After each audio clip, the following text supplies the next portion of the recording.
14 жасқа дейінгі балаларға ата-аналармен бірге көруге ұсынылған.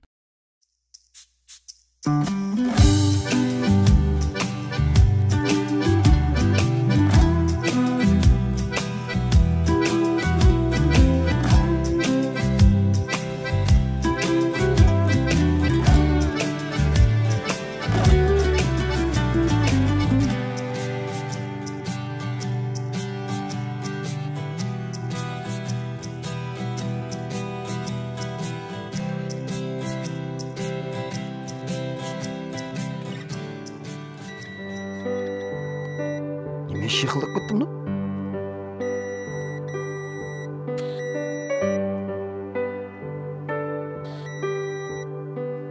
Ben kızlık gittim.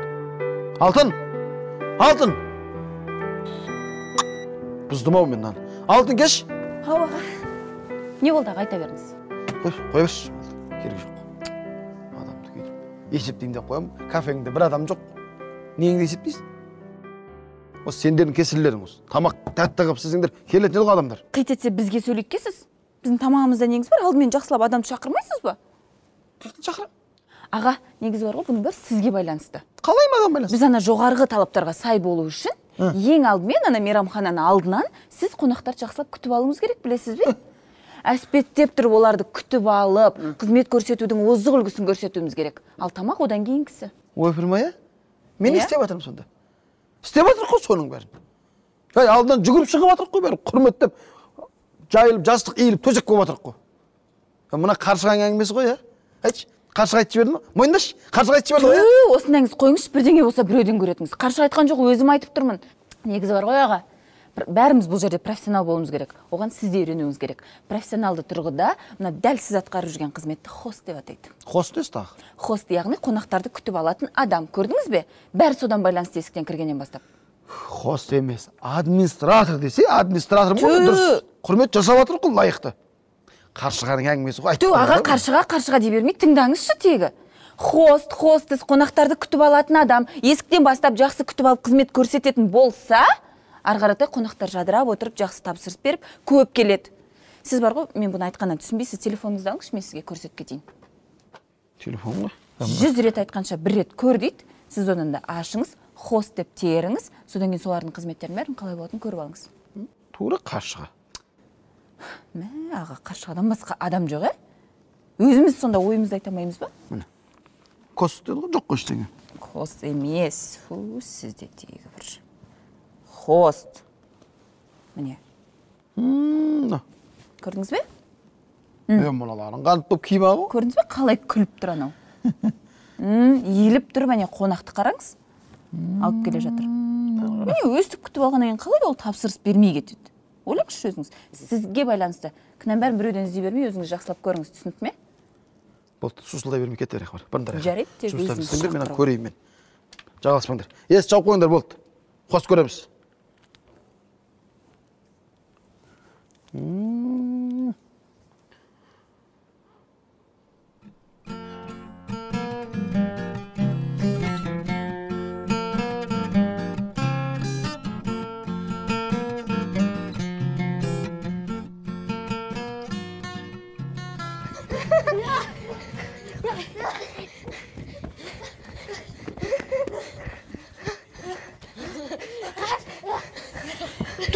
Шуламаңдар іштерін ғой сендерге. Ерте мен ұйқыға түсе алмағансың, сен жауап бересің ба? Жоқ, Әсет жауап бересің.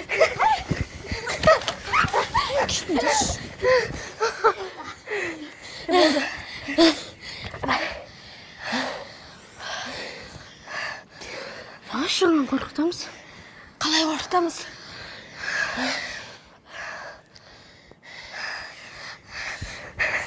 Мен басымызға киіп алайық та, сосын артынан келіп қорқытамыз. Кеттік болды. Ал.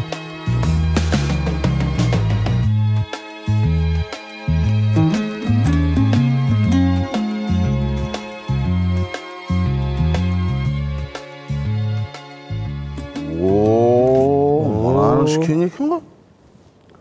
Қазақ нақышта жасалды да? Осындай ұлттық нәрселерді көбейтуіміз керек қой. Тамақтарда керемет шығар бұл жердің. Өте. сұрағыңыз өте орында. Бұл Аспандияр дәмханасы. Жаңадан ашылған кешен. Бұл жердің өзіне ұраны бар. Қазағымның қонақжай үйі Аспандияр. Кіммен сөйлесіп жатыр?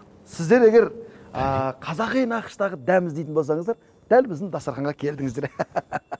Ой алла. Мына жерге адамдардан да басқа тіршілік иелері келетін сияқты ғой. Кетейік құрсын. Жаңа қарным ашып тұр дейді. Ой, шыдаймыз. Ой алла. Ой, қадырдыңыз. Қолды берші. Мені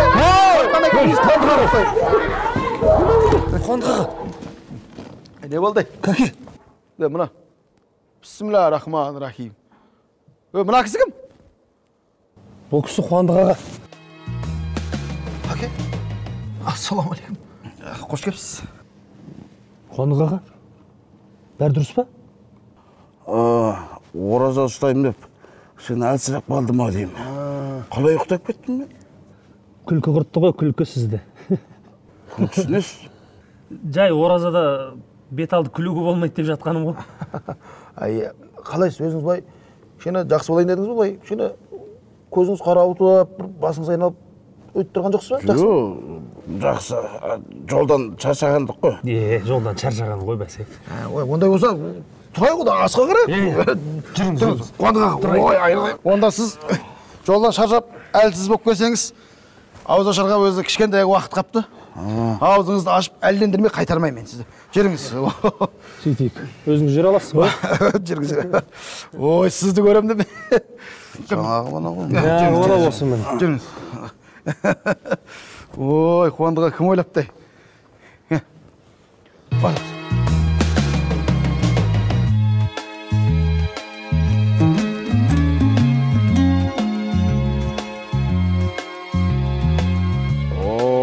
Алыңыздар. Шайларыңыз да дәмді екен. Ауыз ашардан кейін тағамның бәрі дәмді болып тұрады ғой өз аға. Жаңа әлсірек қойып едім, кішкене әлі кіріп мінеки. Жақсы болып қалды. Ел қондай. Алыңдар, ас болсын. Алып отырыңыздар. Мына келгеніңізге рахмет. Танып отқан шығарсыз Қуандық балаңызды. Бауыржан шоудың уақытынан көріп өстік қой. Өзіміз осы кісілерді көріп өстім мен. Бауыржан шоудағы әрбір рөлдерін есімізде, әсіресе көк москвич.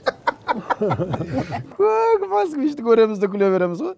Қазір киноларда жүр. Білесіз ғой Қуандық балаңызды? Қуандықты білгенде қандай? Білеміз әрине. Қуандық, осыны бақыт өзіңнің өмірдегі де жолдасың ба? Жоқ, көп солай ойлайды екен апа. Бірақ біз өмірде әріптеспіз. Жаңағы өмірде досым. Әйелдермен де дос болуға болады екен ғой. Дұрыс. Сондай сенімді ойнайсыңдар. Сенеміз. Иә? Содан кейін ғой сұрап отырғаным. Сендіруге тырысамыз енді біз. Сендіресіңдер. Шынайы ғой әйтеуір бұл кісілер. Шынайы. Мақсатты дайын жүрсіз. Ой, кино, сериал, тіпті театрда қазір үлкен әртіс Мақсат балаңыз біліп отқан шығарсыз? Енді актерлар ғой. Анау өткен жолы Сергілдің деген киноға түскен жоқсың ба? Дәл өзі. Бейсенбай деген сұмырайдың рөлін ойнаған мен ғой апа. Әдемі ойнадың. Байқап тұрмын, сол Бейсенбайдың келіншегі болып ойнаған қызыңыз, Айгерім деген қыз. Бәрекелді. Кинода да, өмірде де екеуі ерлі-зайыпты екен. Бәрекелді. Міне, өнерде де, өмірде де өркендерің өсе берсін шақтарым. Аман болыңдар. Әмин. Қандай бір ауыз ашар, қандай кісілер келді бізге, иә? Алып отырмыз, аға? Алыңдар. Алып отырмыз, өте дәмді екен. Бүйтіп сырттарыңыздан қарап отырсам, үшеуіңіз де осы бір кино әлемінде еңбек етіп жатқан азаматшалар екенсіздер қарап тұрсақ. Жалпы енді кино қазір біреу андай дейді, киноны біреу мұндай дейді. Өздеріңіз қазақтың киноларына көңілдеріңіз тола ма? Енді халық болғаннан кейін көрермендер ол мен тағады, сынсыз ештеңе болмайды ғой апа, дұрыс қой. Біреуге жағады, біреуге жақпайды, біреуге ана кино ұнайды, біреуге мына сериал ұнайды дегендей. Бірақ ана көш жүре түзеледі дейді. Қазір енді өзіміздің елімізде қазақ фильмі түсіріп жатқан кинолары болсын, телеарнадағы сериалдар болсын, жылдан жылға жақсарып келе жатыр ғой. Жақсы қазір. Шүкір. Ізденіс бар. Көп сериалдар болған жерде талпыныс болады. Конкуренция дейді ғой енді. Алдыға қарай өсім бар деп ойлаймын мен енді өз басым. Дұрыс. Иә, саннан сапа туады дейді ғой. Иә. Саны түсірілген фильмдердің саны артқан сайын бірінен бірі озғысы келеді. Сөйтіп енді шетелдің бұрынғы жасап тастаған жасамасақ та соларды қайталасақ та біз жаман болмаспыз. Дамып келе жатыр ғой кино. Дамыған өзімізге жақсы. Дұрыс қой. Әрине. Бірақ анау кейде қарап отырасында енді үлкен экраннан шығасыздар ғой, барлықтарыңыз үлкен экраннан көреміз. Бірақ көп сериалдарды қарасақ, біріне бір ұқсайды біздің кинолар, иә? Қосыласыздар ма? Бәрі бір-біріне ұқсайды. Сосын барлық серияда бір әртіс ойнайды ма? Неге ондай болып кетті кейде ойланамын да, неге олай? Басқа әртіс жоқ па? Балаңыздың сөзінің жаны бар енді. Қазақ фильмінің бір өз актерлары бар, қарасаңыз. Иә. Телевизияның бір өз актерлары бар. Бұл енді уақытша нәрсе деп ойлаймыз. Ертең ол нағыз мамандар үйтіп бөлініп жарылмай, жаңағы бір тұтас өнер қауымы болып, о жақта да, бұл жақта да кімге қандай рөлдер сай келеді, кімнің қандай жаңағы алғырлығы бар, қарастырылады ғой. Түзеледі бәрі. Дұрыс. Жақсы. Енді біз жас мемлекетпіз ғой. Иә. Ең бастысы алдыға жылжып келе жатыр. Рухани даму деп жатырмыз. Мынау ұлттық құндылығымыз деп жатырмыз. Шынайы таланттар шыға берсін, біз қазақ өссін. Иә. Қайда барса да қазақтың жарқырап жүргеніне қуанамыз. Өздеріңіздің жарқырағандарыңызды көріп қуанып жатырмыз әрдайым. Лайым солай болсын. Енді мынау адамды адам тәрбиелейді, адамды орта тәрбиелейді дейді. Мысалы, бір өз адамның несі болады ғой? Кемшілігіміз, кемшіліксіз адам болмайды дейді. Бәріміздің кемшілігіміз. Ең мықты адам өзінің кемшілігімен күрескен адам дейді. Немесе айналасындағылардың кемшілігімен күресіп, оны түзелеп, сөйтіп жүрген адам өзі мәдениетті адам ғой. Өздеріңіз қаншалықты кемшіліктермен күресесіздер енді сіздер. Енді пенде болғаннан кейін адам кемшіліксіз болмайды, апа, дұрыс қой. Бәрімізде, тіпті жас кезімізде менде кемшіліктер өте көп болған. Қателіктер көп жібердік.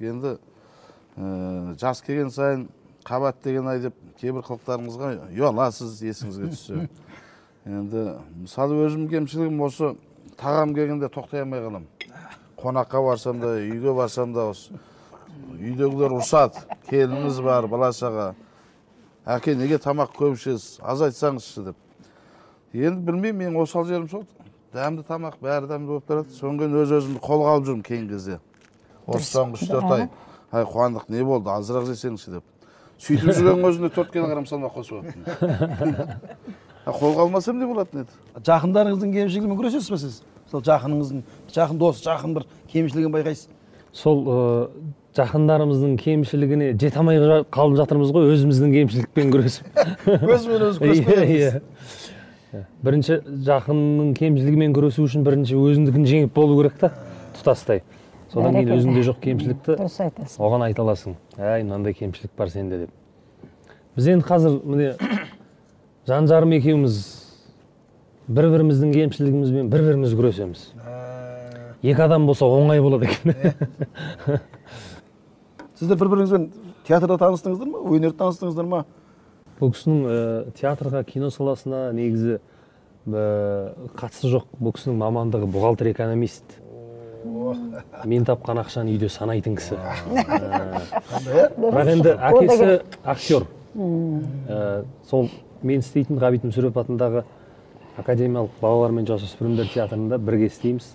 Сондықтан театрдың, киноның тілін түсінеді. Тамақ алмай отырсыз ғой? Ой, әбден, мен үшінші тарелкім таусып жатқан.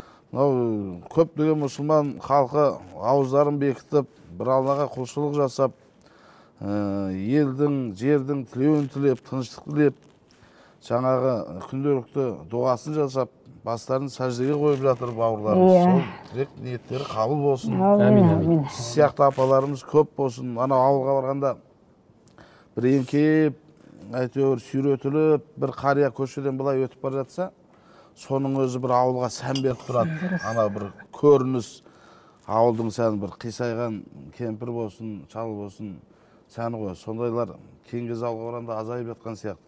Сондықтан үлкендеріміз аман болсын, жастар көбейсін, айтып жатыр ғой. Жас семьялар, көп ұрпақты болыңдар.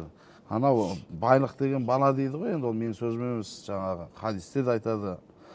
Ата-бабамыз айтып келе жатқан. Сондықтан қазаққа көбею керек, ең бастысы. Дұрыс айтасыз. Сонда елдің бірлігі нығаяды. Иә, еңбектерің жансын әр уақытта. Жолдарың болсын әр уақытта. Амин. Әр уақытта ананың үлкен тілеуі сол ғой. Тағы да үлкен рахмет дәмдеріңізге. Әр қашанда өстіп дастархандарыңызда береке болып, еліміз тыныш болып, әр жанұя көбейе берсін. Енді біз жолға шығайық. Иә, біз жүрейік. Арқылай жұмыстарымыз бар. Иә, көп рахмет. Жортқандар жолдарың болсын. Келіп сәйресіп кетіңіздер азанда. Бірақ енді сен бағарағандай қорқытқаныңды ғой, аға. Алайын. Көргеніңіз қуаныштымыз. Мәке, өзіңізді көргеніңіз. Жақсы, рахмет. Ал жақсы. Аман бол. Жақсы, сау болыңыздар, рахмет. Кеп тұрыңыздар. Жақсы. Жолдарың болсын. Қандай жақсы кісілер,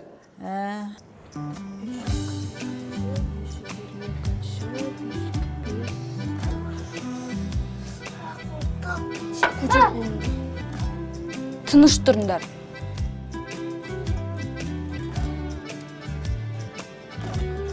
Әке, болды ма? Жоқ. Тағы да 1 сағат тұрасыңдар.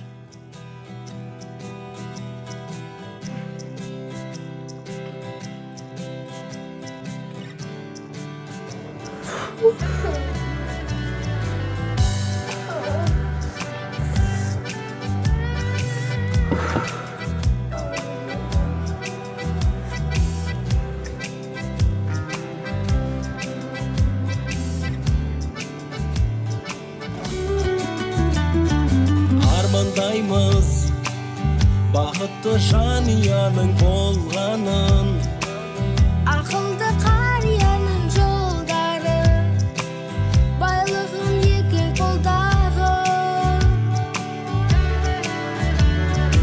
Аңғармаймыз бағыңды даралайтын күшінде, барыңды бағалайтын кісінде, өз отбасыңның ішінде. Үлкен үйде жастықтың сағындырған шағы бар, қарттықтың